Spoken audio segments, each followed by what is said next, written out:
Bienvenidos amigos, estamos nuevamente de vuelta con una sesión de nuestra mesa internacional de análisis que ustedes tanto han pues apreciado y que nos han pedido en diferentes ocasiones. Les agradecemos siempre que nos hagan el favor de seguirnos.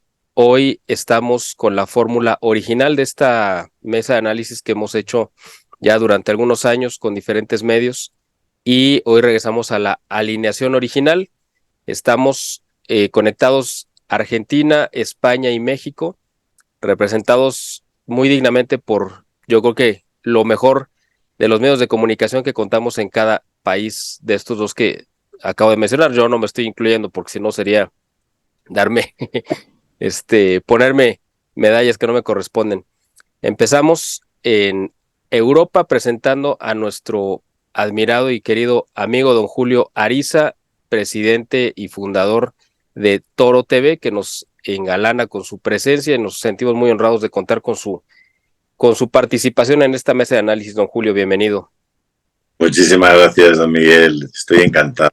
Y además hace muchos años en nuestra televisión empezamos con un programa que se llamaba En dos continentes. Sí, hemos tenido la vocación de estar muy cerquita de nuestros amigos de México, de Argentina, bueno, de toda Hispanoamérica, ¿no? Pero muy especialmente de Argentina.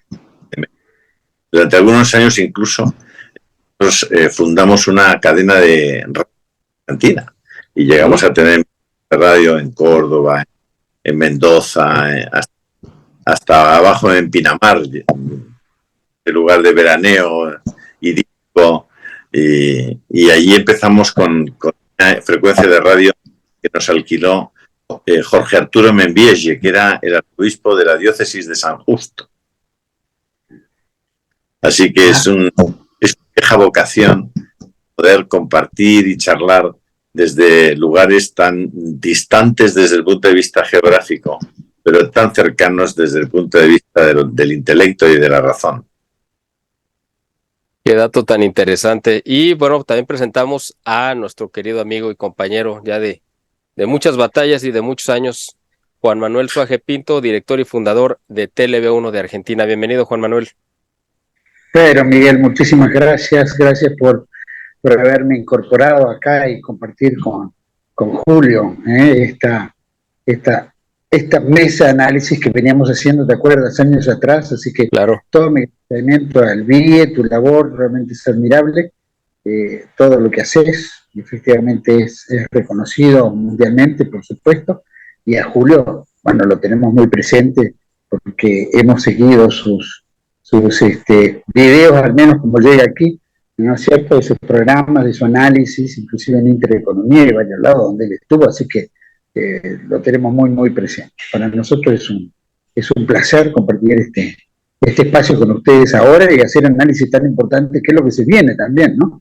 Así claro. Que agradezco doblemente. No, pues gracias a ustedes.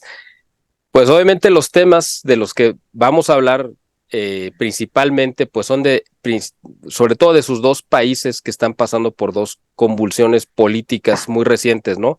España, Argentina, estrenando gobierno, uno repitiendo pues de manera ahí bastante extraña, que eso lo vamos a platicar en un momento, y Argentina estrenando un nuevo gobierno que sabrá Dios cómo les va a ir, ¿no? Y nosotros aquí en México tratando de deshacernos de esta calamidad que nos ha estado haciendo todo tipo de males y maldades desde hace 5 años. Así que estamos en un momento, yo creo que pues muy esperado quizá por mucho tiempo de cambios, pero vamos a ver hacia dónde va esto, ¿no? Y que en España se está gestando algo importante. Si te parece bien, Juan Manuel, empezamos con don Julio Ariza para que nos dé un pantallazo de cómo está la situación en España. De hecho, quiero empezar, antes que nada, pidiéndole que nos haga un comentario. Hace unas horas, el día de hoy, miércoles, a él le pidieron que diera un discurso, el discurso principal en las manifestaciones que se están llevando a cabo todos los días ahí en la calle de Ferraz, si no mal recuerdo, que es la sede del PSOE, y la Fundación Abascal le pidió que él fuera el principal orador. Quiero empezar con esto, don Julio, por favor, coméntenos de este evento en el que usted participó y que pues fue el orador principal. Bueno, hoy se cumplen 45 años de la Constitución, de la aprobación de la Constitución española por parte de la ciudadanía de este país, y además esa aprobación lo fue de forma muy mayoritaria, sobre todo y especialmente en aquellas zonas que donde ahora rige el separatismo, el nacionalismo radical, ¿no? La Constitución española ha sido un marco de encuentro, de convivencia, de paz, que nos ha permitido vivir juntos sin tirarnos los trastos a la cara, se dice aquí en España, ¿no? En este país, pues, no es tan sencillo, porque es un país complejo, es un país a veces que se deja llevar por cosas que Díaz Plaja calificaba como la envidia estructural de una parte del pueblo español. Decía que era nuestro pecado capital, ¿no? Y puede ser que esa envidia, que yo creo que es una de las referencias típicas de la forma de sentir de la izquierda, o lo que yo llamo la siniestra, ha hecho a veces incompatible el estar juntos unos con otros en paz. Celebrar 45 años de paz, de armonía, de vivir juntos, pues no es poco. Pero es verdad que hoy la Constitución española pues empieza a ser papel mojado en muchos de sus puntos, ¿no? Yo siempre recuerdo que la Constitución no es la que otorga los derechos fundamentales a los seres humanos, a los ciudadanos, ni a las personas. La Constitución exclusivamente coge, los asume y los pone en un papel y los recoge, ¿no? Pero las constituciones no generan derechos fundamentales. Los derechos nos corresponden por el solo hecho de ser humanos, ¿no? En el momento en que el derecho positivo traspasa la línea, cruza la línea y se aleja del derecho natural, en ese mismo momento las posibilidades de que las leyes hagan cosas que produzcan un daño objetivo en la sociedad son muy altas. Y yo creo que esa es una de las realidades que ya empezamos a sufrir.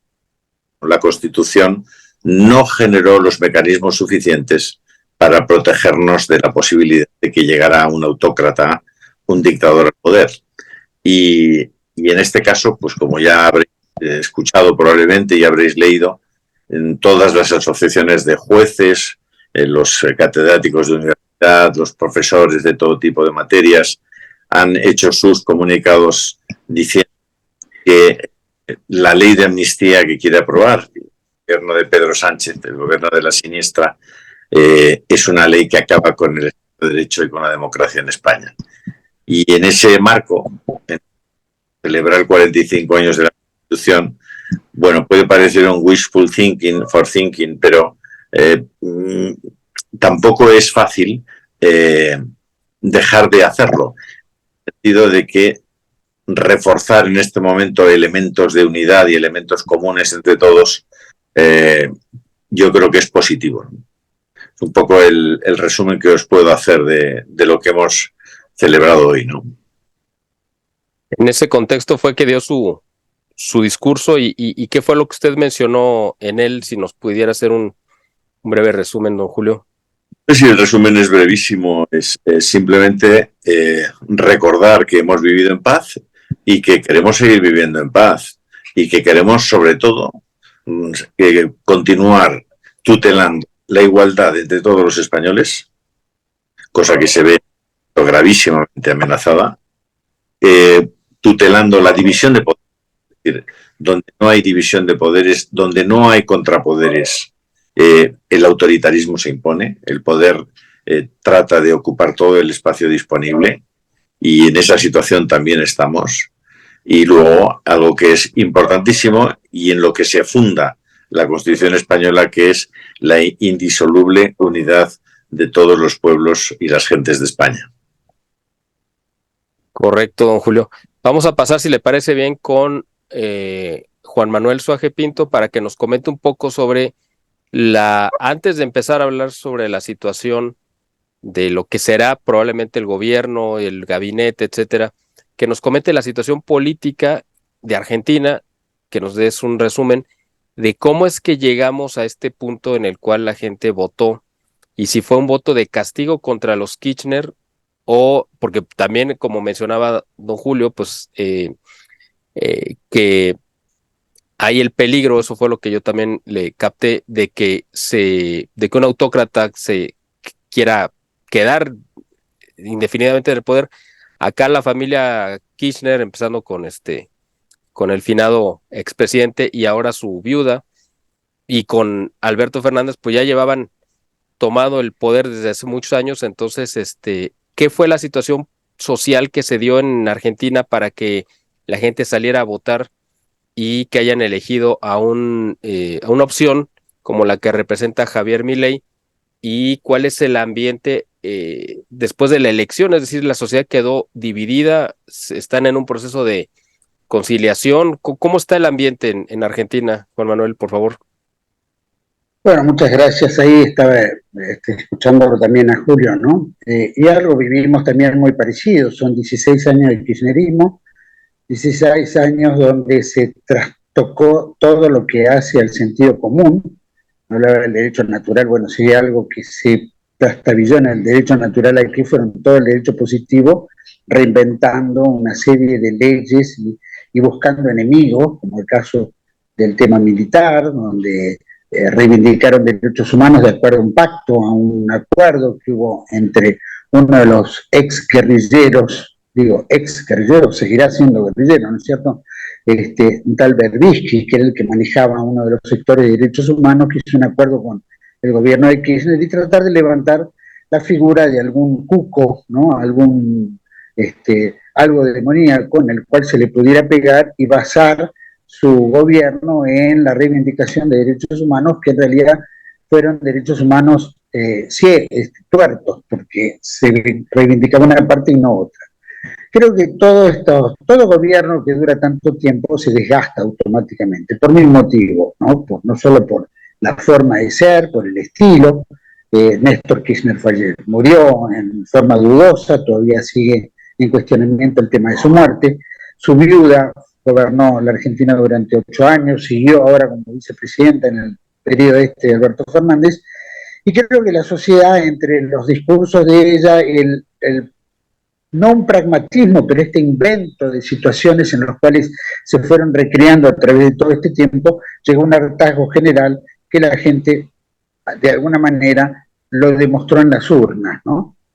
El hartazgo tenía que ver con un montón de factores, desde la educación ESI, el aborto, y tantos sectores que pegaron un giro de un momento a otro durante un periodo de la cuarentena en la cual no hubieran podido ganar, no hubieran podido lograr, como ya se había rechazado el aborto en el 2018.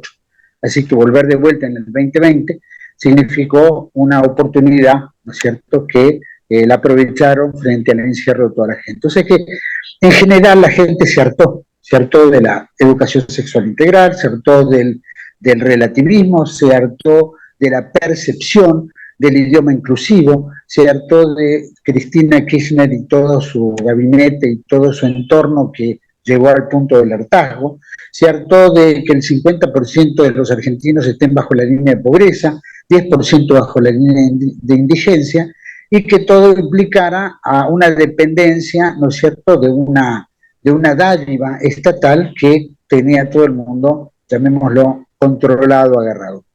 También tenía que ver la situación económica. Más absurdo era poner de candidato a presidente un ministro que fue lo más desastroso, cuya inflación se duplicó y encima el dólar se fue por la nube, lo que implicó que el salario real haya recaído enormemente.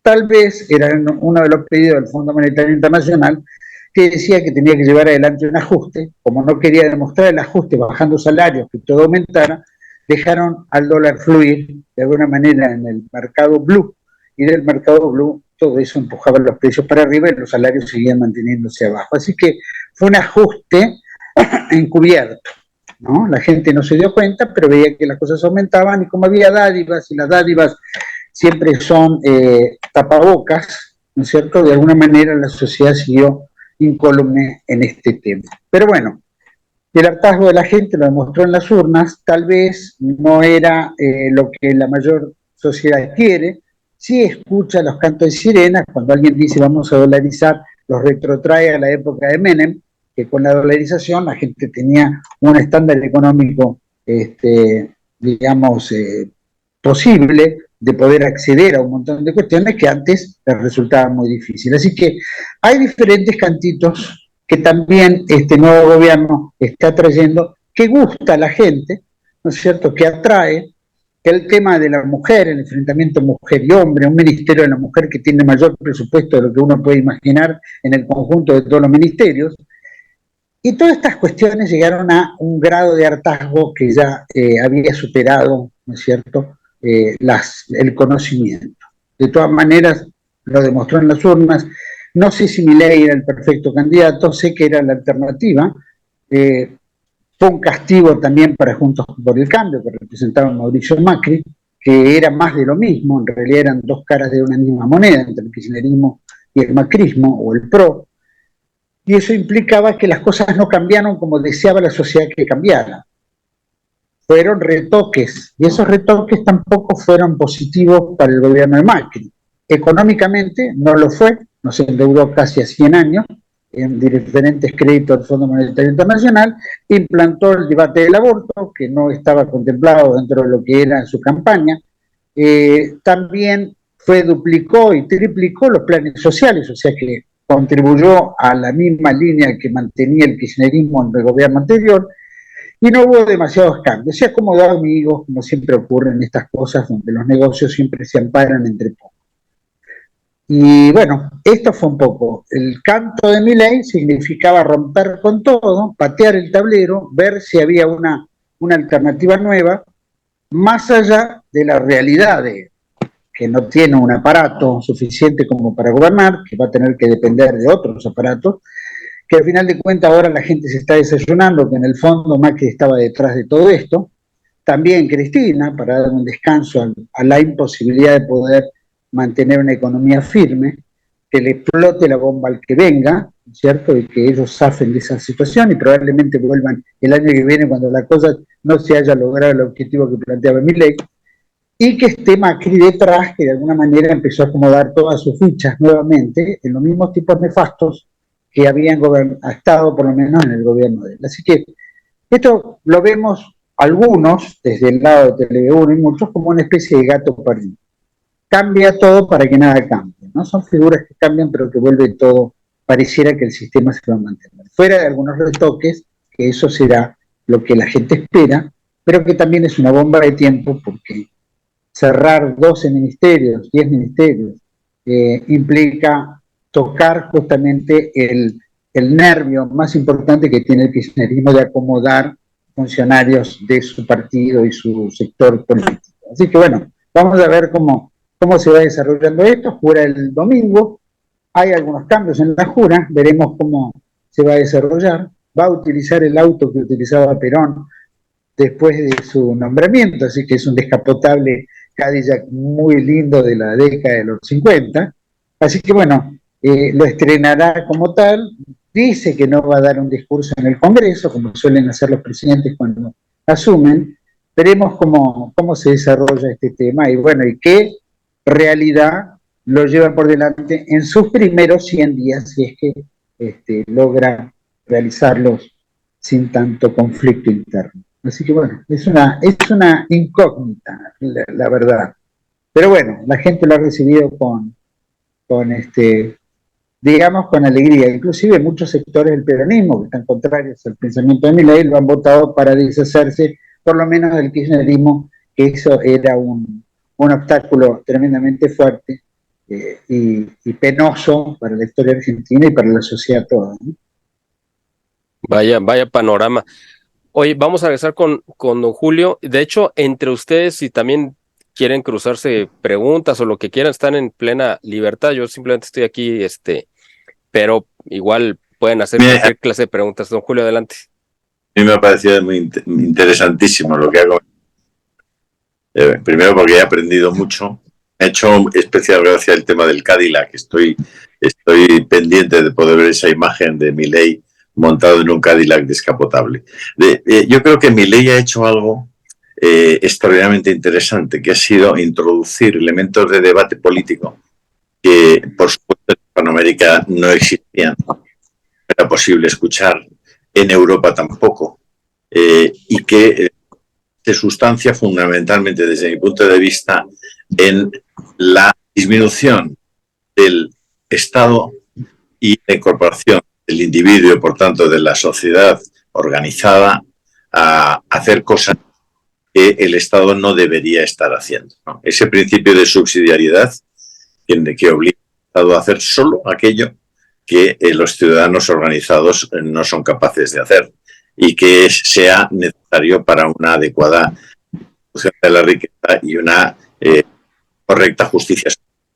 Yo creo que ese elemento de debate de Milei, ese viva la libertad, carajo, que está en este momento, está siendo un grito de guerra.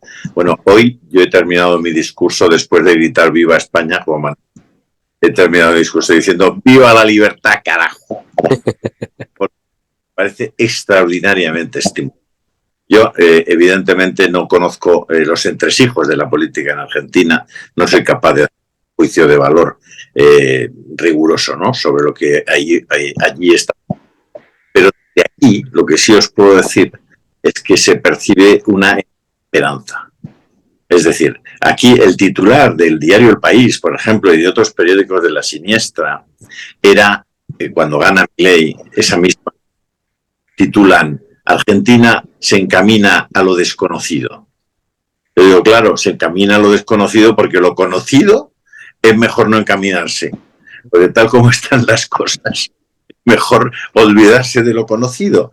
Es decir, que desde la sociedad argentina, en su mayoría, ha decidido ir a lo desconocido. Y es verdad que es desconocido en tanto en cuanto Milei nunca ha gobernado. Pero las ideas que Milei propone, por el efecto de la profecía que se autocumple, generan una fuerza activa dentro de la sociedad que, si hay suerte y los americanos no lo impiden, puede hacer que la sociedad argentina evolucione, progrese mucho más hacia unos niveles de situación que sean soportables, hacia un nivel de deuda que sea soportable, hacia un nivel de empleo que genere de nuevo optimismo y asimismo, digamos, multiplique la capacidad de esa sociedad de mejorar y de progresar y de enriquecerse. Yo desde aquí tengo que decir, insisto, Juan Manuel, que yo no soy un experto en absoluto, pero lo que se percibe desde aquí y para Europa y para otros países hispanoamericanos, un chorro de esperanza, puente de esperanza. No sé lo que será después, porque lo desconocido es todo respecto al futuro. Es decir, no es Milei, lo desconocido es si ganará Trump o y retomar la autoconciencia dentro de unos meses.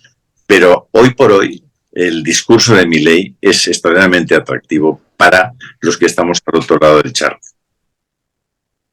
De hecho, no sé qué ustedes opinen, pero me parece que, o tengo la percepción de que este es el primer gobierno, pues yo creo que a nivel mundial, que va a implementar esa famosa y tan de moda corriente llamada libertarismo. Creo que es el primer gobierno que la va a implementar. Ahí nos vamos a dar cuenta realmente, pues qué tan conveniente o no es. Hay una nueva generación de jóvenes que principalmente vienen de Argentina, que han estado impulsando la idea del libertarismo, pero que además han estado involucrados en la batalla cultural, lo cual no es poca cosa. O sea, es interesante. El tema aquí es que, pues ustedes y yo, porque pertenecemos a otra generación de estos, que no es de esta generación joven, de estos muchachos, sabemos también pues los riesgos, porque ya nos tocó vivirlos, ¿no?, de los excesos que tienen el modelo liberal, o a nosotros nos tocó la parte neoliberal, ¿no? Entonces, yo no sé hasta qué punto esta nueva vuelta, ¿no?, del liberalismo ya más radicalizada como es el libertarismo, pues a ver qué frutos da. Efectivamente vamos a entrar, como dijo don Julio, a un terreno desconocido, porque es la primera vez, esa es de mi percepción, no sé ustedes qué opinen, pero me parece que ese es el primer gobierno que va a echar a andar este proyecto que ha estado tan llevado y traído en los últimos años.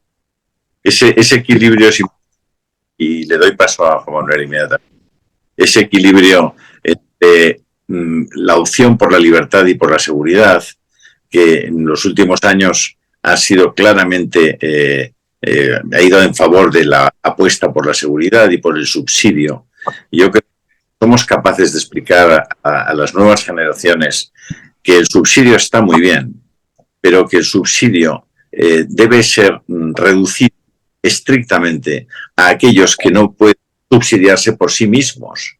Es decir, si concebimos nuestra sociedad como un carro que lleva encima de él a todos aquellos que no pueden, digamos, defenderse socialmente, que lleva a los ancianos, que lleva a las mujeres embarazadas, a los niños, a los enfermos, y que abajo, tirando de ese carro, todos los que podemos tirar de él, los que estamos en condiciones de tirar, que nadie que puede estar en condiciones de tirar se sube arriba del carro para incrementar el peso del carro, para aprovecharse y abusar de esa, digamos, generosidad social.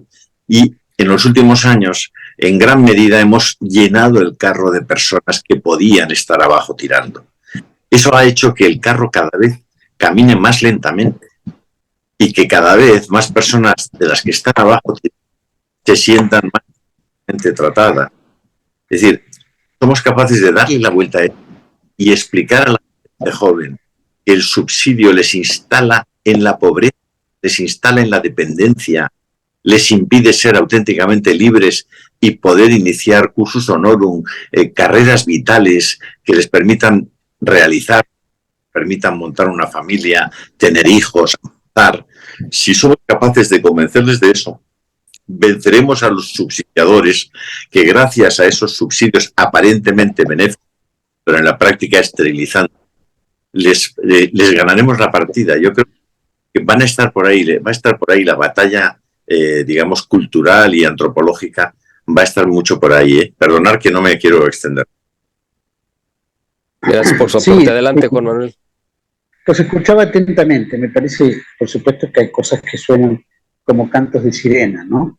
La Argentina, en su historia, especialmente el siglo XX, fin del siglo XIX, o mediados del siglo XIX en adelante, gobernó en la Argentina una especie de conservadurismo, pero liberal. Siempre fue liberal, ¿no? En realidad, la tendencia liberal fue muy marcada. De hecho, la historia estaba dividida entre unitarios y federales. Los unitarios eran liberales, tendían a la masonería, eran para mirar a Europa, la libertad de expresión, etc. Y los federales representaban al caudillo federal, al hispano, ¿no?, parlante, al que defendía la religión, la tierra, su pueblo, ¿no? Y entonces también se generaba empleo, etcétera, etcétera. Había cierto proteccionismo frente a la idea de la importación liberal de los unitarios dominando el puerto o la república. Eso fue siempre, ¿no? Coletazos de alguna época, como el gobierno de Perón, en mediados del siglo XX, como fue Francisco Franco, en las circunstancias que le había tocado, o en México, lo mismo. Épocas donde, bueno, las circunstancias de una guerra interna, como fue la Guerra Civil Española, como en la Argentina, que éramos una especie de factoría británica, ¿no es cierto? Todo se producía para Inglaterra, no había un desarrollo real, no había tampoco el valor humano en el sentido, digamos, de las 8 horas de trabajo, ¿no es cierto?, las vacaciones, todas estas cosas que son derechos humanos, la educación, en fin, para todos, no gratuita para algunos, en fin, siempre tuvimos gobiernos liberales. Fue de ese periodo, que en ese periodo, siendo nosotros una especie de colonia inglesa o proveedora de materia prima para el mundo anglosajón, el peronismo lo que trae es la industrialización, la creación de fábricas, tratar de abastecernos a nosotros mismos, especialmente después de la guerra, que ya hay cosas que no se producían y que había faltantes aquí. Entonces, bueno, la idea era generar empleo. Y la verdad que en 9 años hizo una revolución extraordinaria.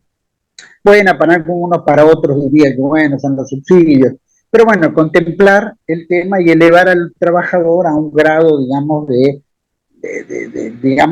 ascenso social también. estaba la Universidad de los Obreros, las escuelas gratuitas para todo el mundo, podían comprar su departamento a través del banco hipotecario. Había una serie de estructuras que permitían que el trabajador creciera, se desarrollara y no fuera por supuesto, que hacía negocios en el negocio. Pero había cierto control para proteger a los más chicos de los más grandes, ¿no? Como siempre suele ocurrir, empieza a concentrarse el poder en pocas manos. Fueron los gobiernos que no tomaron deuda, utilizaban el dinero propio para el desarrollo. Después todos los gobiernos subsiguientes fueron endeudamiento puro, ¿cierto? Y sin hablar del golpe de Estado del 76 en adelante, donde todos los gobiernos de alguna manera vivieron del préstamo internacional y el crecimiento de la deuda externa de una forma exponencial. Entonces había circunstancias que había, bueno, viene el liberalismo de Menem, el liberalismo, el Estado no puede tener todo en todo, pero bueno, llegó un remate a nivel mundial, en la época de Reaganomics, que le decían, donde empezó una ola de privatización. Y acá, bueno, como era todo el Estado, mucho era el Estado, pero muchos vivían del Estado, los empresarios de aquella época no eran nenes buenos tampoco, se privatiza todo. Y es como una segunda vez, privatizan todo y ponen el dólar como moneda convertible, con el peso, y eso permite una holgadez en mucha gente que duró muy poco, porque después al anularse fábricas, porque se importaba era más barato, porque toda la cuestión de una revalorización del dólar y comprar afuera más barato que producir adentro, implicó que empezó a haber oleadas de personas que quedaron sin trabajo.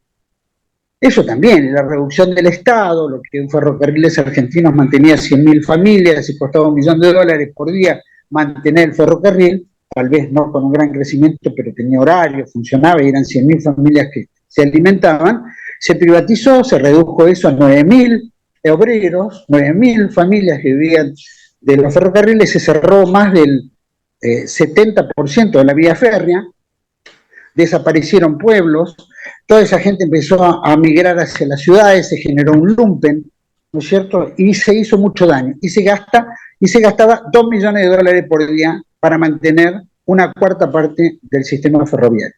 Lo que te quiero decir, hay cosas que el liberalismo, nosotros lo hemos vivido también, no es canto de sirena, esto que viene ahora ya lo vivimos, el liberalismo tiene esas cuestiones, no es caritativo, nosotros somos una nación católica, sé que mucho tiempo la gente vivió también del Estado, pero vivía de un trabajo, ¿no? Desaparece el trabajo, empiezan las dádivas, cuando empiezan las dádivas empieza la manipulación, y eso también es muy triste, que ahora vengan y digan, vamos a sacar todo lo que queda del Estado, que al final de cuentas todo lo que se vendió del Estado terminó en manos privadas internacionales que también buscan su rédito y llevan lo que producen a sus casas matrices. Entonces, todo también es un vaciamiento interno. Todo se redujo del Estado, todo lo que se pueda manejar. Y si yo te dijera que el plan de Menem era, y que es lo que plantea como ejemplo Milei, de $1 billón que costaba todo el patrimonio nacional, se vendió al 2,6%. No fue al 10, no fue al 15, no fue al 30, no fue al 50, no fue al 70. Fue al 2,6%. O sea, entraron $26.000 millones en toda lo que fue la concesión y ventas de las empresas públicas, incluyendo la YPF, que es la empresa petrolera más importante del país, la que funda ciudades, la que creó pueblos, armaba caminos, en fin, una serie de temas. Y al venderse eso, entró el 70% en papeles de deuda que no tenían valor y el 30% en efectivo. O sea, entraron de todo el Estado $9.000 millones. Y esto plantea a Milei hacer algo similar. Nosotros ya vivimos el liberalismo. No vivimos un extremo liberalismo anárquico como plantea Milei. Pero también vemos que siempre se colaboró en pocos. Y se armó una terrible oligarquía financiera, una oligarquía prendiaria, empresarial, que se va apoderando de todo. Y cada vez hay menos empleo. Los que dicen que van a fundar empleo no querían ningún empleo, que van a construir casas. Me hace acordar a 1984 de George Orwell, que en una pantalla decían, bueno, entregamos 1 millón de zapatillas. Nadie nunca vio a nadie que recibiera una zapatilla. Pero bueno, como los medios de comunicación lo planteaban, todo eso se entendía como que fuera cierto. Y así lo vivimos también nosotros en los medios de comunicación entongados, decimos, enganchados o asociados al poder político circunstancial. Obviamente, la gente está harta del socialismo y el Foro de San Pablo y todos los secuaces que decían estar peleados con un sistema y que al final eran los mejores adeptos del mismo sistema. Todos responden de un lado y del otro a los mismos titiriteros que manejan el mundo. Argentina, el problema no es la infraestructura de los ministerios, que para el ojo común impacta, ¿no? Vamos a cerrar un ministerio, está bien, se hizo justicia, pero no tocan las finanzas, que es donde el mayor desfalco se está haciendo en la República. Las LELIC, los bonos, la deuda, la renegociación, todo eso son billones de dólares que se pagan por año. Y ahí es lo que llamamos una gran timba financiera, que es increíble. Que se pague a un inversor norteamericano, una empresa que pone $1 millón, en un año se lleva 2,5 millones, aparte de su $1 millón. Entonces estamos hablando de que es un paraíso fiscal de usura que no tiene límites. Y eso lo mantuvo el kirchnerismo, lo mantuvo el macrismo, lo mantuvo Duhalde antes y de la Rúa, que fue lo que hicieron la explosión del dólar y la convertibilidad, y lo vamos a volver a vivir de vuelta. Y todo tiene que ser una renegociación, y siempre pagan el pato los de abajo, que son los que tienen que ir a comprar la leche, les cuesta más caro, los que tienen que comprar el pan. Y no quiero pensar la Agenda 2030 ahora cuando llegue y ponga sus límites en todo el otro aspecto de la vida cotidiana. Y que todos los gobernantes son de alguna manera adeptos también. Aunque digan que no, aunque renuncien, hay un poder suprainternacional que impone a través de sanciones y 1000 factores para que los gobiernos cumplan y sean obedientes. Entonces, un poco lo que nosotros vemos, sí, con gran atracción, es terminar con este socialismo barato, subordinado al poder mundial, a las finanzas internacionales exactamente igual, y pasar a otra etapa. Pero esperamos que esta otra etapa no sea la concentración nuevamente en pocas manos de los ricos y ojalá, o de los poderosos, que son de acá y de afuera, y que de alguna manera cuando se haga algo se contemple primero lo de arriba, ¿no? Y después sigan con los de abajo, ¿no es cierto? Y que hagamos el ajuste entre todos con gran esfuerzo y no siempre los mismos de siempre, que son el pueblo argentino, que es el que tiene que poner el esfuerzo y el trabajo para que los de arriba disfruten. No soy socialista, no soy comunista, no soy nada, soy nacionalista, soy un tipo que piensa caritativamente, cristianamente en lo que tiene que hacerse también, ¿no? Claro.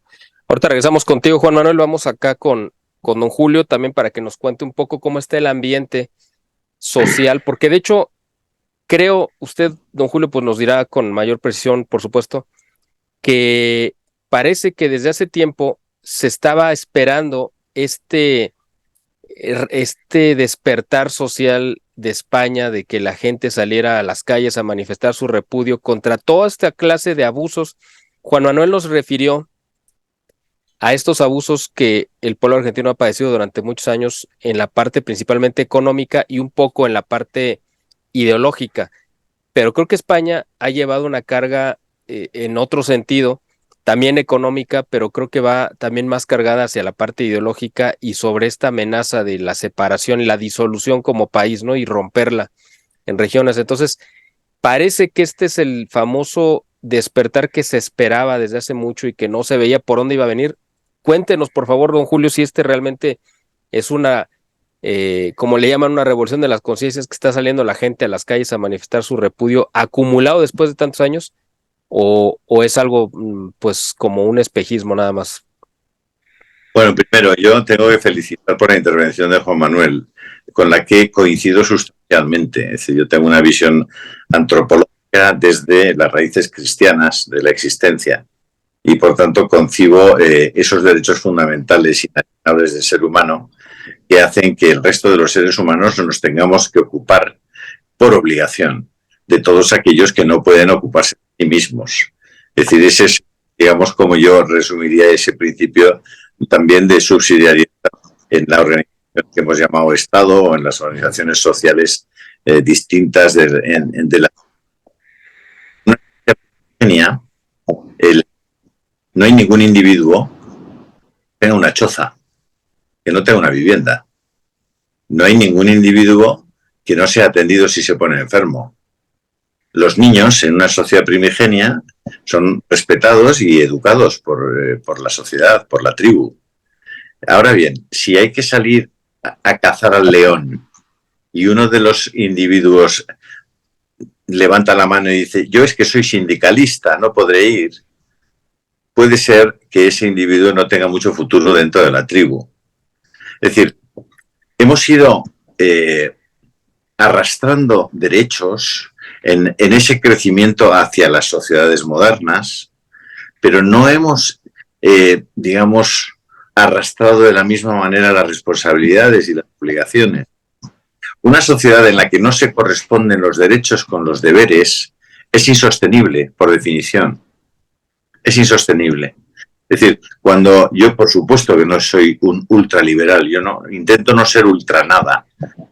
Ni siquiera sé muy bien del liberalismo, porque ya he escuchado a lo largo de mi vida tantas definiciones del liberalismo distintas en Italia, en Francia, en Gran Bretaña, en los Estados Unidos, es decir, en distintas universidades del mundo, visiones diferentes del liberalismo, y yo me suelo atener a la de León XIII, que es la que me ha interesado siempre. Y esa no es extraordinariamente exitosa ni extraordinariamente positiva, ¿no?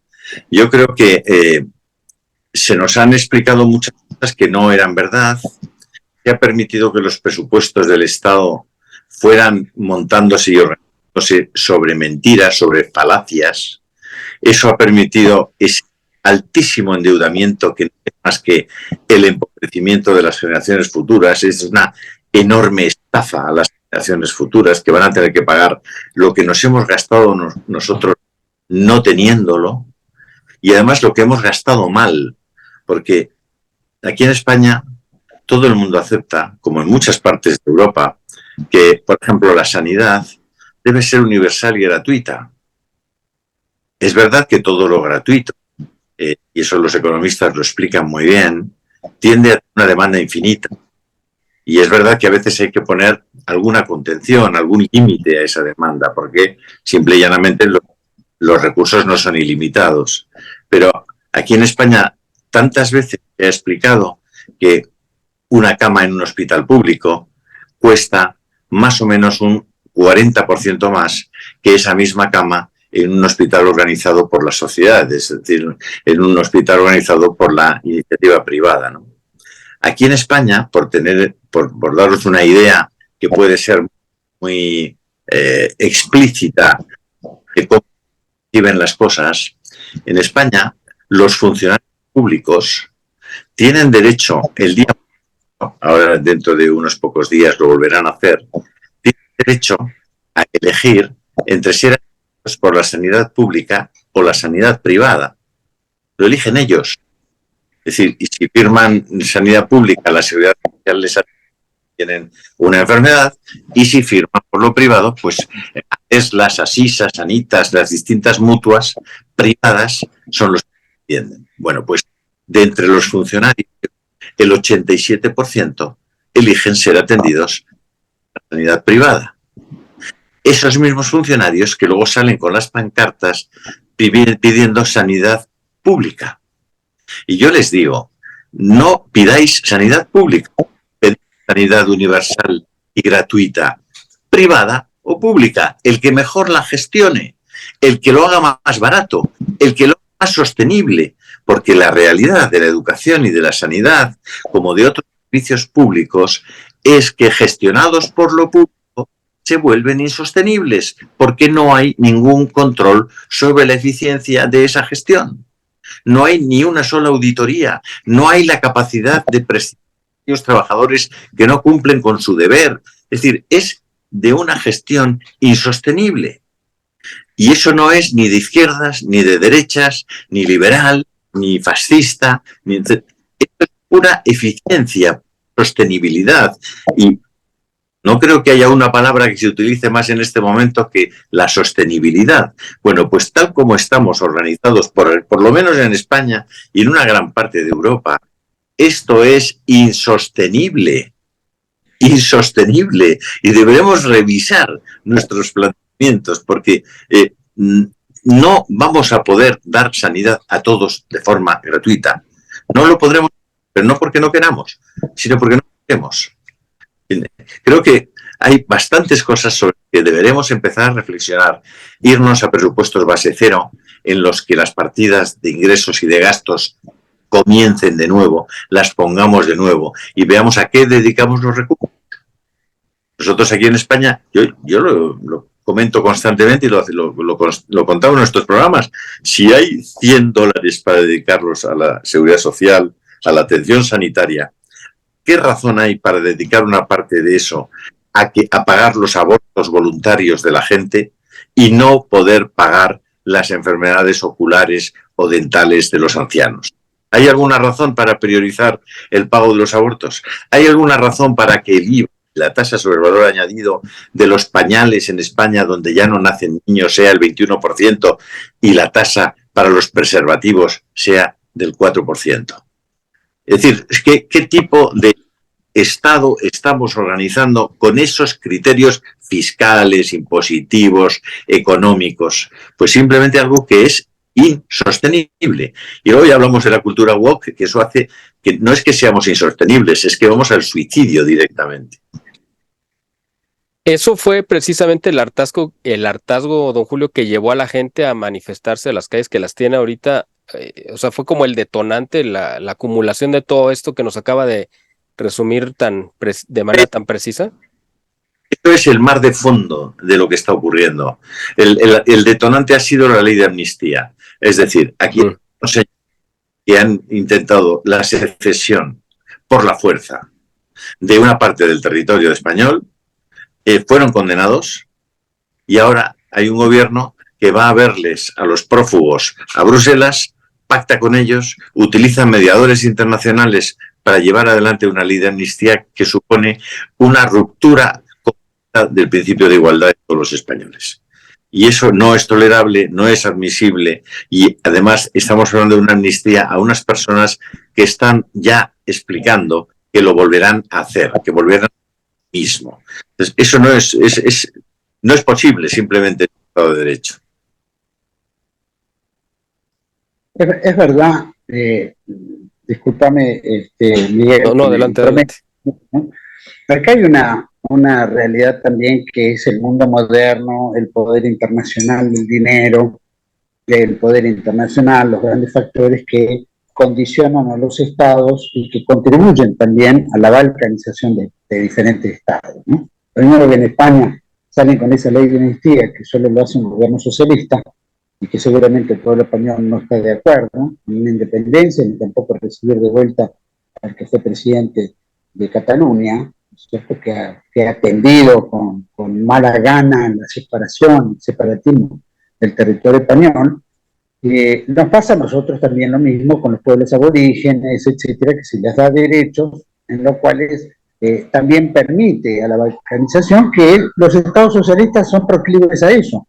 ¿No? El cohete se hizo en Bolivia el estado plurinacional, o sea, reconociendo a las diferentes etnias como autóctonos y reales de la tierra, o lo mismo en Venezuela o otros países, que seguramente Chile también acaba de presentar la misma idea. Y aquí en Argentina no estamos muy seguros de que eso pueda implementarse. No obstante, hay un interés de reducir los estados-nación, de hacer perder a los estados-nación su fortaleza, creando pequeños estados que, bueno, terminan balcanizando y enfrentando unos a otros, ¿no? Eso es parte de una agenda mundial, no cabe la menor duda, esto viene trabajándose hace muchos años. No, lo estamos viendo en España, nos duele España, a nosotros como argentinos, porque somos en mayoría, ¿no?, herederos de todo el acervo español, en nuestra cultura, en nuestra forma, en nuestro estilo. Entonces, eso sin duda nos duele a nosotros mismos, que de repente hay copamiento de aborígenes que dicen ser descendientes de no sé qué, que no quedan descendientes, raramente quedan, se empieza a reconocer a los que se perciben como tal, la percepción hace que los tipos tengan derechos, el Estado les da derechos, que son estos gobiernos socialistas, que son contribuyentes a esa balcanización. También puede ser los gobiernos liberales, hay que ver cómo se van a desarrollar de ahora en adelante, pero que han sido parte de todo eso, que han debilitado al Estado.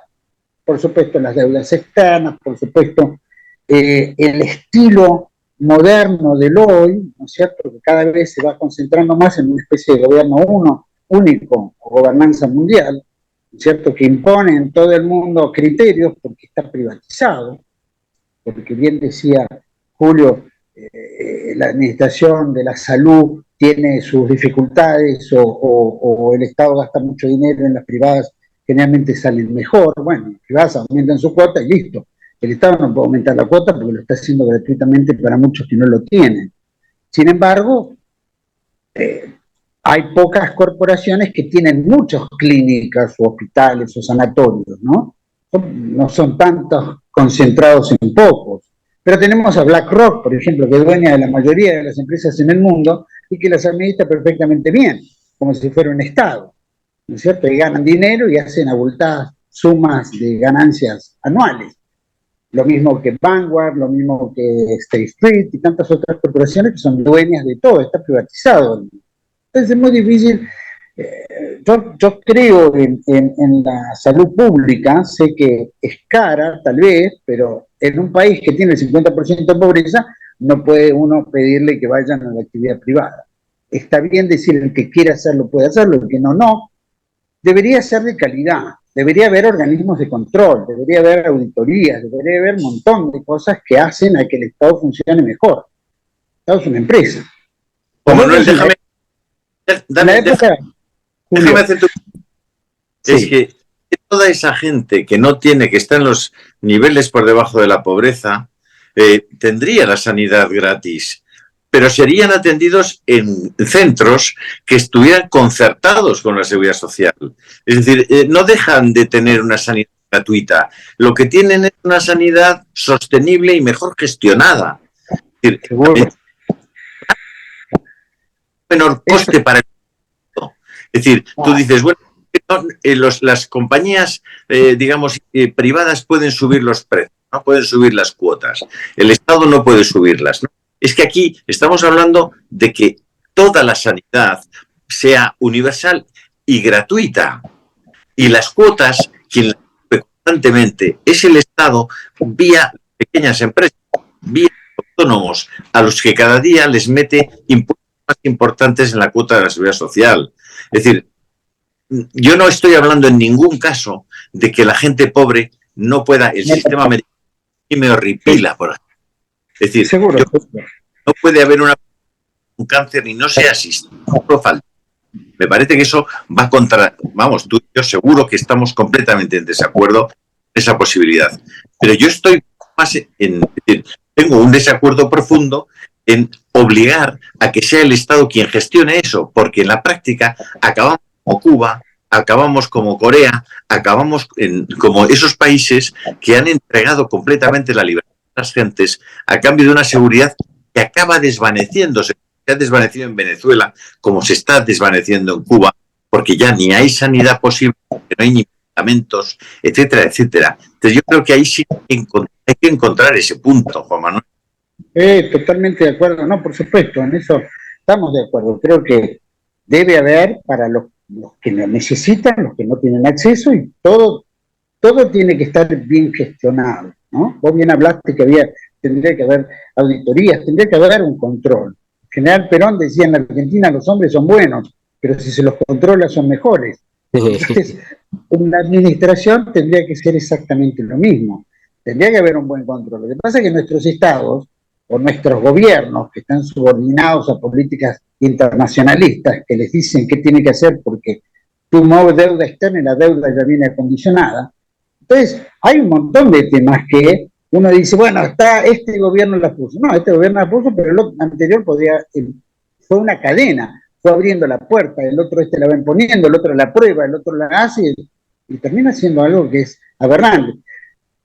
Debería analizarse la sociedad en general, decir, claro, bueno, ¿por qué la gente está abortando? ¿Por qué los chicos abortan? ¿Qué es lo que incita a eso? ¿Qué incita a la sexualidad prematura?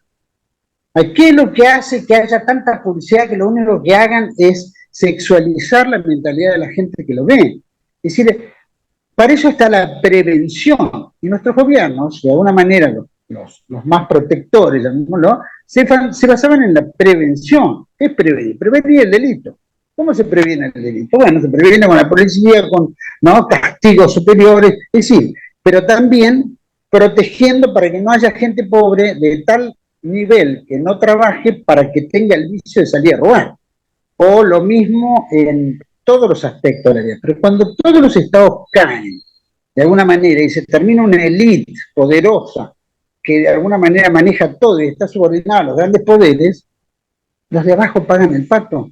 Y tendemos a ajustar las cosas desde abajo, justificando un montón de temas, pero perdiendo la línea o entender psicológicamente la ventana de Oberth, ¿no es cierto? Cómo lo van imponiendo de a poco para que todo sea aceptable, hasta lo más aberrante, como es, por ejemplo, el aborto, ¿no?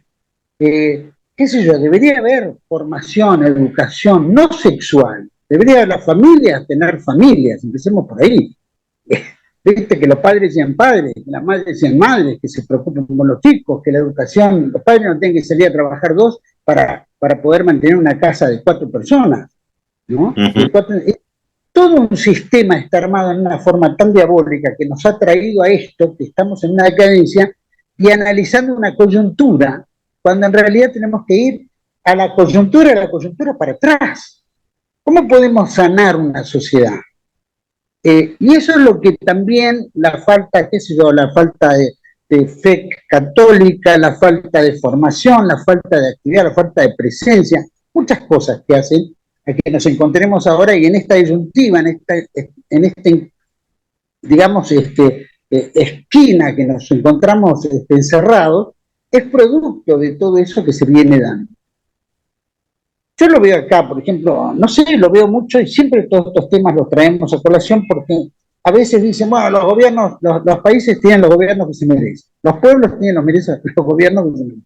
Y a veces somos rehenes, porque te ponen 4 gatos, o 4 leones, como diría ahora Milei, en la góndola, porque los financiaron las grandes empresas, aparecen 700.000 veces por segundo en los medios de comunicación y lo único que hacen es limar una mentira a la gente que después no la van a cumplir.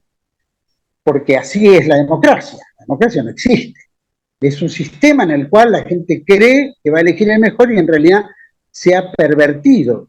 Entonces, es muy difícil cambiar si uno no empieza a retrotraerse y a tratar de sanar las partes y las cosas que se fueron deliberadamente desarrollando. Julio, vos estamos de acuerdo. Y hay un acuerdo sustancial, o sea, es decir, que va a ser muy difícil que nos llevemos la contraria. Podemos matizar alguna cosa, pero es decir, la democracia se ha pervertido en una verdadera farsa. No es posible. Es decir, la democracia es el sistema que utilizamos para que los gobernados puedan elegir en libertad a sus gobernantes. Pero tú suprimes la pluralidad de medios de comunicación, si tú suprimes la capacidad de gobernados, y si además cuando el gobernante puede ir a unas elecciones, digamos, prometiendo determinadas cosas y al día siguiente de elegido puede hacer exactamente lo contrario que prometió, y eso no tiene ningún tipo de, digamos, de respuesta, no es posible decirle al gobernante, oye, estás incumpliendo lo que has dicho, márchate a tu casa, te tengo que aguantar otros 4 años haciendo lo contrario de lo que me prometiste. La democracia está absolutamente trucada, está fallada. Es una farsa, una obrilla de teatro de tercer nivel. Estamos ahí. hay medios de comunicación. No, porque hay una serie de grupos muy poderosos que están concentrando, como nunca en la historia de la humanidad, una enorme cantidad de poder y de dinero, que controlan. Tú te referías a BlackRock, a un montón de compañías de fondos que controlan prácticamente el mundo. Es muy difícil. Estamos hablando de que hay como los Estados Unidos, como el caso de Apple, que capitalizan en bolsa lo que Alemania tiene de Producto bruto en un año. Estamos hablando de eso, es decir, estamos hablando de cosas que son simplemente ridículas, que son esperpentos. Es decir, las 100 fortunas que Forbes reconoce en el mundo suman el Producto Interior Bruto de Francia, Alemania e Italia. Es decir, estamos hablando de 6,7 billones de euros, no billones americanos, billones europeos. Es decir, estamos hablando de cantidades que no tienen ningún sentido, es decir, que van contra la lógica. Estamos hablando de que los servidores que tiene Amazon en diferentes partes del mundo consumen el 4% de la energía eléctrica que se consume en el mundo. Estamos hablando de cosas que no, o sea, que son disparates, que las hemos aceptado. Y hemos aceptado que haya una nueva esclavitud. La esclavitud a los que no se les está permitiendo salir de la ignorancia. Eso es un drama enorme. Es decir, que en el año 2023 o 2024 casi, sigue habiendo millones de personas que no tienen qué comer ni qué beber en el mundo. Es un disparate. Es decir, que estemos gastando las cantidades de dinero en fabricar bombas para Ucrania, en Rusia, y ahora mismo lanzándolas en Israel o en Gaza. Es decir, eso no tiene ningún sentido. Es decir, y si hablamos de Israel, ¿qué sentido tiene? Que estemos dudando de dónde dejaríamos a nuestras mujeres. ¿Las dejaríamos en los países que rodean a Israel, donde a las mujeres las lapidan, donde no tienen prácticamente derechos, donde no pueden ni acudir a las mezquitas a rezar? ¿Abandonaríamos a las minorías homosexuales en Arabia Saudita, en Emiratos, en Sudán? ¿O les dejaríamos vivir en Israel? Es decir, ¿de qué rayos estamos hablando cuando estamos viendo cómo hay una invasión, hay un ataque, duda criminal, bárbaro, de Hamás? Y perdonadme que estoy cambiando el tema, pero es un poco por... Veo que se nos está acabando el tiempo, pero por dar una pincelada. Es decir, ¿Israel tiene derecho a defenderse? Sí. ¿Israel tiene derecho a hacer cosas que digamos que sobrepasan lo que sería una defensa, una legítima defensa? No, no lo tiene. Pero es verdad, y tenemos que asumirlo, que jamás está utilizando a los niños, a las mujeres y a los civiles como escudos humanos. Es decir, que quien pone en riesgo de verdad a los niños, a las mujeres y a los civiles no es Israel, son ellos mismos. Si tú no quieres hacer eso, cuando produces el ataque sobre Israel, tienes que haber sacado a tus mujeres y a tus niños de ese territorio, porque sabes que van a pagar las consecuencias de tu acción. Eres tú la causa de la causa. Claro. Habría que ver de causa y causa y quién generó esa causa también, ¿no? Porque también hay un pueblo que le han rodado su territorio y los han transformado en una especie de campo de concentración. Correcto. Tiene que ser el personal doméstico de los judíos en Israel. Y que correcto. Israel funciona como si un hombre de 200 kilos le pegara a un chico de 2 años. No, está rodeado de estados, 17 estados, que solamente tienen un objetivo en su vida, que es acabar con Israel. Bueno, se ve que no lo han acabado, quiere decir que no han llevado a cabo un plan serio. Si realmente si fueran tan malos, ya lo hubieran hecho, pero no lo hicieron. Eso significa que hay negociaciones y hay negocios y hay cosas que se van a llevar bien. Ahora, que Israel sepa que cruzaron lo de Hama y que Hama fue creado por el Mossad, entonces ya empezamos a escarbar y nos damos cuenta a ver a quién beneficia a qué. Y aparte recién planteaba del mundo, sin ir solamente a Gaza, a Israel, que lo cual me parece aberrante, todo lo que está ocurriendo ahí, pero más allá de todo, que es una opinión personal, obviamente. Estamos viendo que hay una agenda donde dice, el mundo tiene que reducirse a 500 millones, todo sirve para matar a cualquiera. ¿No es cierto? Entonces, que el mundo entero tiene que ser 500 millones, no nos sorprendamos de Gaza y Palestina, ni de Ucrania, ni de nadie, porque en realidad esa élite, que no sé quién carajo son, pero que están ahí arriba y que son dueños del mundo, dicen que tenemos que llegar a 500 millones de habitantes en el mundo. O sea que casi 7.500 millones tienen que desaparecer. O sea, de nosotros que estamos acá quedaría uno solo, o menos de uno solo. Entonces, es una locura.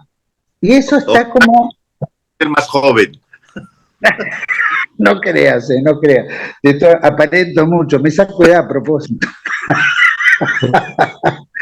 Pero hay que ver, ¿no es cierto?, en ese contexto. Entiendo muchas cosas, todo tiene un justificativo, pero las causas también son tremendas, ¿no? Si, ¿por qué hicieron el Estado de Israel ahí, no en Madagascar? O en otro lado, ¿no? ¿Y por qué le Lo querían hacer ahí en tu tierra también, ¿no? En Patagonia. Herzl hablaba de Palestina o Argentina. Y acá, ¿por qué no se desarrolló el sur? ¿Qué pasó que nunca se desarrolló y ahora pululan casi 10.000 soldados israelíes que vienen todos los años, ¿no es cierto?, a pasear por el sur? También, ¿no? Supongamos que mañana decidan traer judíos y armar el Estado de Israel o perfilar un Estado de Israel en la Patagonia. Mañana nosotros vamos a pasar a ser los palestinos, o los que queden de la Agenda 2030, ¿no? Pero cuando lleguemos nos van a desplazar a nosotros mismos de nuestro propio territorio. Ya lo están haciendo en términos de finanzas. Las finanzas argentinas, las mayores fortunas o empresarios o la gran oligarquía, es una oligarquía hebrea en la Argentina. Cada vez se han enriquecido más y han llegado hace 50 años con una mano atrás y otra adelante. Entonces uno dice, ¿pero cómo amasaron tanta fortuna? Y dice, no, son vivos. Bueno, vivos en muchos aspectos, serán inteligentes algunos y son pillos en otros, para llegar a ser dueños de tal semejante fortuna y que dominen la energía, el alimento, la finanza, los bancos, las tierras. Entonces uno dice, bueno, no entraron los israelíes acá para armar su Estado, pero no niego que esa camarilla de oligarcas mañana diga, hay que dar tierra por deuda externa. Oye, Juan Manuel, déjame hacerte una pregunta. Yo entiendo... Entiendo y podría estar charlando sobre eso, porque además yo estoy con San Pío X, que cuando Theodor Herzl en aquel congreso 1904, 1905, le envía la carta al Papa y le dice, la Iglesia Católica nos va a apoyar para volver a Tierra Santa y tal, y el Papa le contestó y le dijo, no, mire ustedes no han reconocido la divinidad de Jesucristo, y nosotros, si ustedes vienen a esos lugares donde están sagrados porque Jesucristo pasó por allí, si ustedes vienen, nuestros sacerdotes les estarán esperando para bautizarles. Bueno, mira ahora, ¿no? Si vos andás con una cruz, te meten...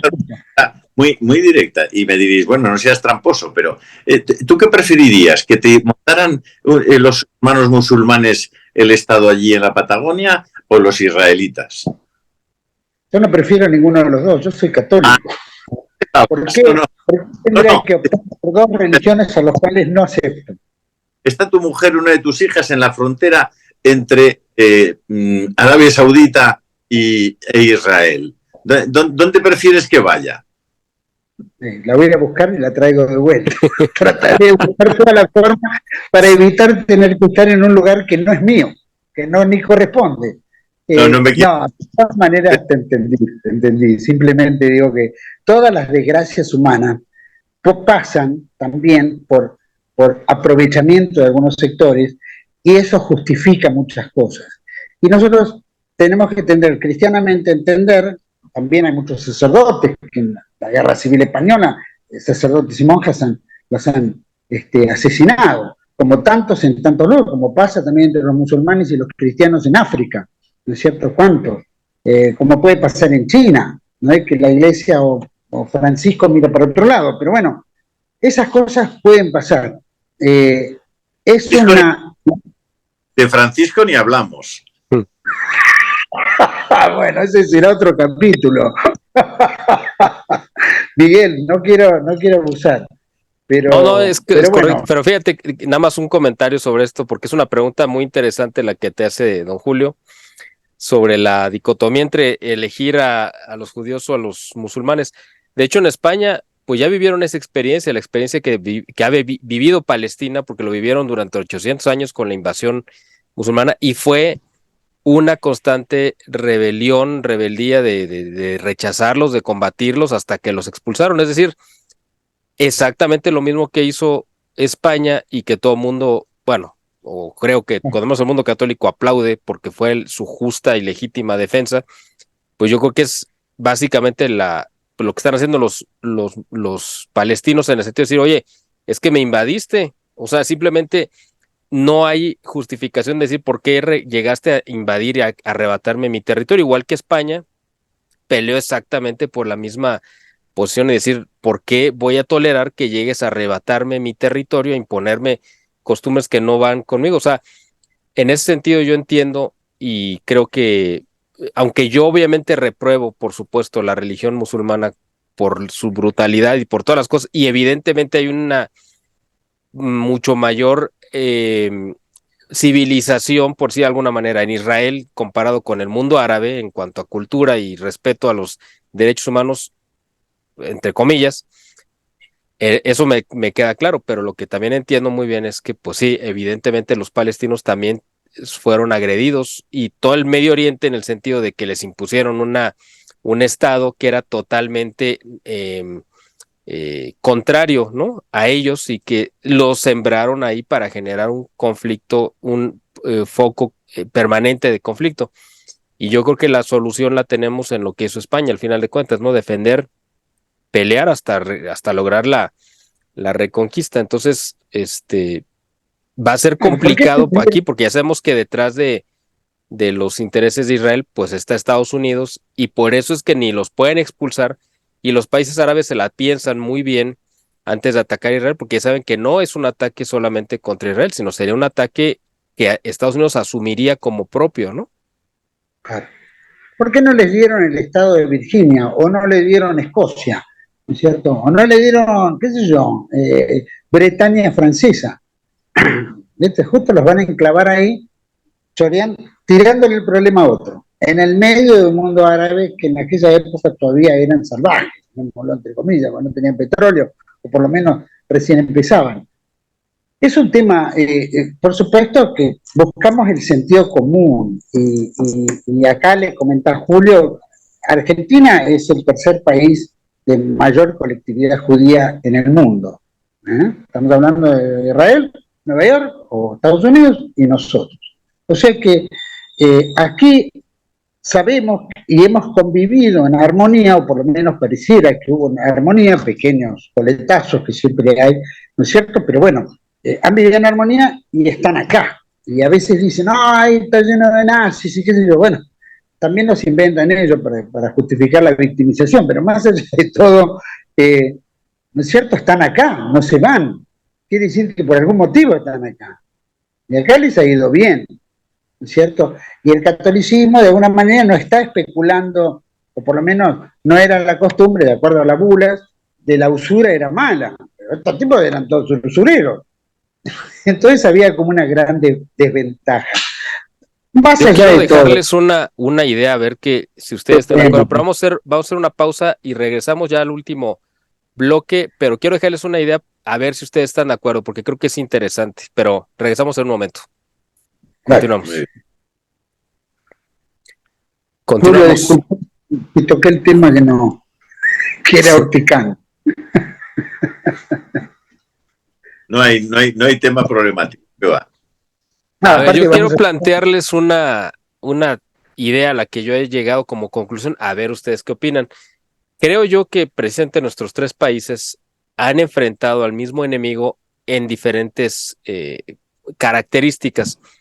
Por lo que tú mencionabas hace un momento, Juan Manuel, de que Argentina es el tercer país con más población judía, con todo lo que esto significa, creo yo que por esa razón, Argentina ha desarrollado una élite intelectual muy aguda que precisamente se ha caracterizado por combatir estas ideas que vienen de este tipo de gente, ¿no? No quiero ser dar tanto detalle porque sabemos que también estas plataformas, aún estando en internet, que no es la televisión abierta ni nada, pero también están sujetas a una severa censura. Entonces, esa es mi idea, ¿no? Que creo que así como cuando llega un virus a invadir un organismo, se genera un anticuerpo, creo yo que Argentina ha desarrollado unos anticuerpos intelectuales para combatir estas ideas. Por su lado, España, me parece, que le ha tocado lidiar contra este mismo enemigo, pero que ha sido la parte del imperialismo anglo-protestante. Es decir, creo que el liderazgo español se ha distinguido por crear mentes y santos también, ¿no? Que han combatido al imperio británico, que es el mismo enemigo manifestado en otra dimensión, y en la parte de México a nosotros nos ha tocado combatir ese enemigo en la parte de la masonería. Es decir, creo que los tres países nos ha tocado pelear contra este enemigo que tiene pues muchas cabezas, pero que es el mismo, y cada país, nosotros, hemos desarrollado como una especialización para combatir este enemigo. No sé ustedes qué opinan al respecto. Julio. Pues muchas gracias. Yo soy uno de esos que contra todo consejo de mis amigos habla constantemente de la masonería y de la influencia de la masonería internacional en las cosas que están ocurriendo, ¿no? Al final es un modestísimo tentáculo de el plan que tiene Satán desde el principio de los tiempos para los seres humanos. Todo esto que está ocurriendo es estricta y sencillamente, es decir, se trata de llevar al máximo número de gente al infierno en el mínimo tiempo posible. Entonces, y eso se hace con una agenda que es tan evidente, tan obvia como en Argentina, obvio, que tratar de explicarlo resulta reiterativo, ¿no? Lo que está ocurriendo es una destrucción de la antropología cristiana que se basaba en el reconocimiento de la filiación divina del ser humano. Cuando te cargas, cuando Dios es un obstáculo para los está garantizado el suicidio y está garantizada la perdición del propio ser humano individual. La familia era el primer obstáculo, ha sido siempre el gran obstáculo para la masonería internacional, y ellos han aspirado siempre en su agenda al control. Es decir, esa obsesión, porque ninguna entidad, y eso lo han puesto por escrito en el Manifiesto de Barcelona, ninguna entidad familiar pueda influir en la conciencia de los niños y de los adolescentes. Ese es su grandísimo objetivo. Es decir, han ido destruyendo la conciencia de los seres humanos, la capacidad de distinguir el bien del mal, y con eso pues nos han puesto a todos en el rumbo de una sociedad que simple y llanamente se está suicidando. Los instrumentos que utilizan pues son muy diversos. El Islam es uno de ellos. Fijaros que la siniestra progresía se alía con aquellos que cuelgan a los homosexuales de las grúas o lapidan a las adúlteras. Es decir, estamos hablando de una profundísima contradicción que ni se molestan en rebatir, porque el objetivo, lo decía Juan Manuel al principio, el objetivo es el mismo, que seamos el mínimo número de gente posible, que los mecanismos de control sean lo más eficaces posible, en un mundo en el que, por cierto, recientemente leía, en el que cabríamos tranquilamente 50 millones de personas y no habría ningún problema para que todos comieran, coexistieran en armonía, en libertad y en paz. 150.000 millones. Esa historia de que somos demasiados, desde Madrid nos la venimos creyendo porque los mismos masones, esa misma agenda masónica, nos la han tratado de imponer. Entonces, bueno, pero todo eso ya lo sabemos. Es que todo, como dicen los franceses, va de soi. Entonces, ahora lo que yo creo que han encontrado algunos aliados cerca de Roma o dentro de Roma, en un pequeño estado que hay allí, y que ha generado en los últimos años tanta confusión en el mundo católico, en el mundo cristiano, que han sido, probablemente esa confusión ha sido el mejor aliado de esta agenda. Y además ha dejado fuera de combate, convertidos en rancios fundamentalistas, a las personas que eran los verdaderos custodios de la tradición y de la fe. Entonces, la situación desde ese punto de vista es dramática. Pero bueno, yo soy de los que creo que siempre hay esperanza. Claro, claro. Vamos a las conclusiones, si les parece bien, y quiero dejarles ya que nos comenten. Ahora ya hablamos del contexto en el que estamos, cómo llegamos a esta situación en Argentina y en España. Ahora la pregunta final que les quiero hacer a los dos y que se extiendan el tiempo que ustedes consideren es ¿qué viene? Es decir, ¿qué es lo que creen que vaya a suceder? En el caso de Argentina, pues empieza este nuevo gobierno el 10 de diciembre, se va a venir encima, yo creo que un aparato muy grande, precisamente por lo que comentaba Juan Manuel de la privatización. Muchos empleados estatales, o sea, que dependen del gobierno, pues van a ser despedidos. Eso va a generar, ya esa gente de entrada se convierte en enemigo de Milei de entrada.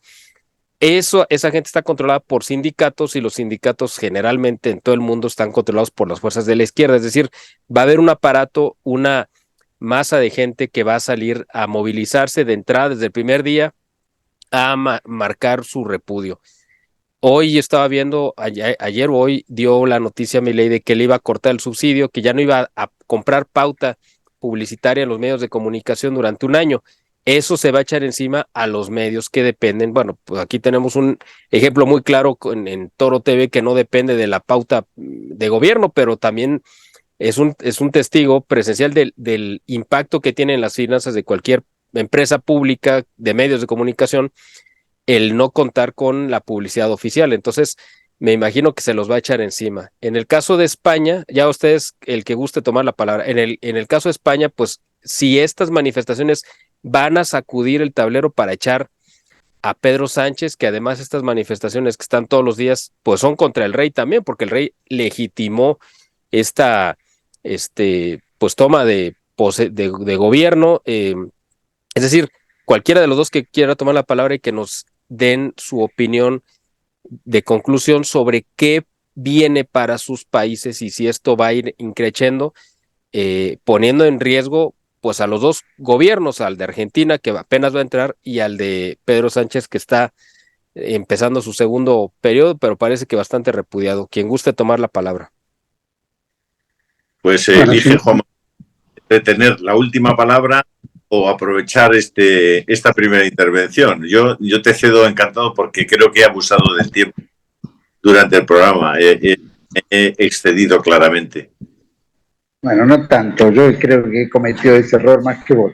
Pero vamos a asumirlo. Vamos a echarle la culpa a vos. Te vamos a echar a vos la culpa nomás. Pero yo creo que no va a ser fácil.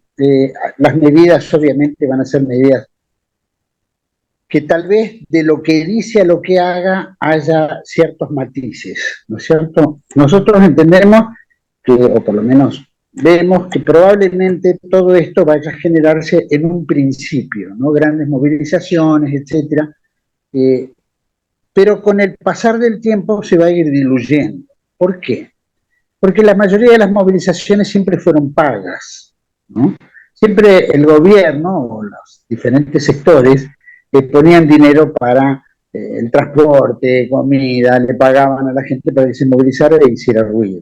Yo creo que en la medida que ya no está la teta del Estado, que es la que financiaban todo este tema, probablemente eso se vaya diluyendo con el tiempo. Tal vez hay que ver qué factibilidades hay por parte de varios sectores para que la gente pueda armar su propio emprendimiento. Pero estamos hablando de que son mucha gente que está en la vía, con un subsidio, más sumemos ahora todos los que van a quedar, que no deben ser más de 200.000, 250.000 empleados públicos, que son muchos, pero no son tantos en lo que se refiere a la sociedad en general, que es lo que la sociedad se expresó. Entonces, creo que eso se va a ir diluyendo. ¿Que va a haber? Sí, muy probablemente haya. Los sindicatos que en realidad la mayoría son peronistas, o sea, no son de izquierda, algunos han sido copados por la izquierda, pero no muchos. El sindicalismo lo que tiende es a conversar siempre con el gobierno, no chocar con el gobierno, porque tiene que mantener la estabilidad del trabajo de sus afiliados, razón por la cual vamos a ver hasta qué punto los sindicatos que se refieren al empleado público probablemente sufran un poco más que cualquier otro sindicato que se dedica a otra cosa, ¿no? Al transporte, etcétera, etcétera, que bueno, que eso no es tocado. De todas maneras, creo que no va a afectar demasiado. Va a haber, sí, por supuesto, convulsiones iniciales, eso es muy probable, ya se está hablando, empezaron los tambores de guerra, pero no va a durar mucho tiempo, porque el argentino tiende a ayornarse muy rápidamente también, ¿no? Las peleas no duran mucho tiempo, las movilizaciones tampoco, lo han probado tanto de un lado como del otro, no importa cómo sea. Esto es un inicio, hay que ver cómo se desarrolla, y bueno, y en ese aspecto no lo vemos tanto. Y vos habías hecho otra pregunta muy interesante sobre bueno, no voy a hablar. Lo de los medios de comunicación, el subsidio, ¿no? Los medios de comunicación en el fondo son casi todos privados. Son todos, y todos pertenecen a grandes corporaciones, o sea, la plata que no entre por aquí entrará por empresas privadas. Y seguramente dirán lo mismo que digan las empresas privadas, que son las que lo financian. Habrá que ver cuántos sobreviven, ¿no? Durante el kirchnerismo dieron licencias a montones de radios. Bueno, hay que ver cómo las radios van a ir achicándose, cuántas radios van a quedar, cuántos medios de comunicación visual van a quedar, cuál va a ser la cuota del ciudadano que lo va a tener que pagar y cuántos van a prescindir de pagar de acuerdo a cómo vayan incrementándose esas tarifas de cable. Razón por la cual no me parece mal que no pongan dinero en las publicidades, porque siempre ha sido una forma de comprar la línea editorial, ¿no? Y aparte la opinión pública, ¿no? Aparecen siempre lo mismo, diciendo siempre lo mismo, y bueno, el que lo ve termina creyendo que siempre es eso. Cuando aparecimos nosotros, como seguramente Julio y vos, la gente empieza a ver que hay alguien que tiene otro criterio, ¿cierto? Hay otro análisis, hay otro desafío, bueno, y ahí empieza a escuchar la otra campana. Pero bueno, creo que va a ser un golpe. Igual están, te vuelvo a decir, las grandes corporaciones. Todas las corporaciones sabemos que pertenecen al mismo ámbito, al mismo gran supracorporativos, y que de alguna manera también van a seguir con su agenda. Hay que ver si acá siguen con la agenda, no siguen con la agenda. Si el tema de que la vaca, que somos un país agropecuario, ganadero, ¿viste? Hay que matar la vaca porque contaminan, cuando el argentino lo único que ha hecho es comer carne y nos reemplazan por insectos. Habrá que ver todo eso cómo se baja. Por supuesto que las sociedades son las que determinan, y la movilización hace que la aberrante se detenga, ¿no? Y cambie de prisma. Pero bueno, eso serán otras movilizaciones con otro espíritu, que no hay que pagarlas para tirarle la bronca a uno o a otro, sino el sentido común. Deseamos que prime, y por supuesto siempre rezamos al Altísimo para que nos proteja. Somos un pueblo muy mariano, así que lo mismo que en México, somos muy marianos, y de alguna manera el rezo del rosario ayuda también a levantar el coraje, la fortaleza, la virilidad para enfrentar lo que tengamos que enfrentar por el bien, por la verdad y por la belleza, que es lo que aspiramos. Pues yo con trascendentales del ser, pero yo me atengo a una frase que tienen los mexicanos que me encanta. Dicen: tú quieres hacerle reír, cuéntale tus planes. Sí. Sinceramente, es muy difícil, especialmente el futuro. Entonces, lo que vaya, ¿no? tiene tantas posibilidades, es decir, está tan abierto a la y a la creatividad humana, que es realmente difícil, ¿no? Es verdad que normalmente las cosas se mueven con parámetros bastante previsibles, y que el que ejercen esas corporaciones que tú mencionas es verdaderamente dramático y casi irrompible. Pero es verdad también que la batalla de Lepanto se ganó rezando el rosario, contra todo pronóstico, ¿no? Como ganaron y como aquí los españoles perfectísimamente. Y además usando como estandarte una imagen de la Virgen de Guadalupe, que también participó en la batalla. Ándele.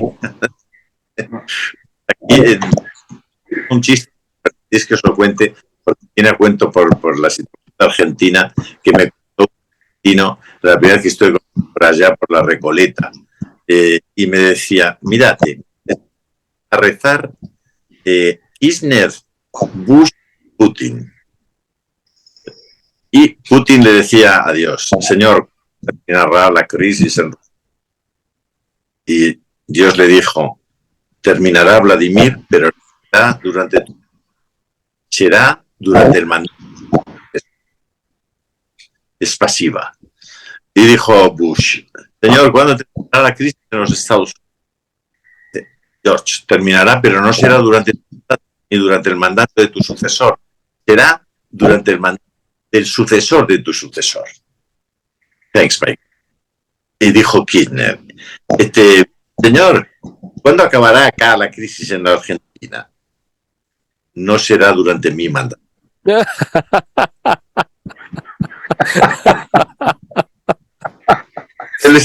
Les deseo con todo corazón que hagan todo lo posible por salir de la crisis, y eso pasará por fortalecer los cristianos, las virtudes.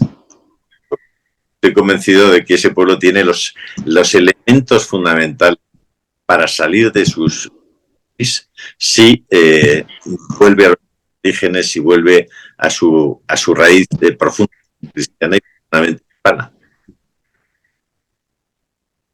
Que así sea, que así sea. Pero...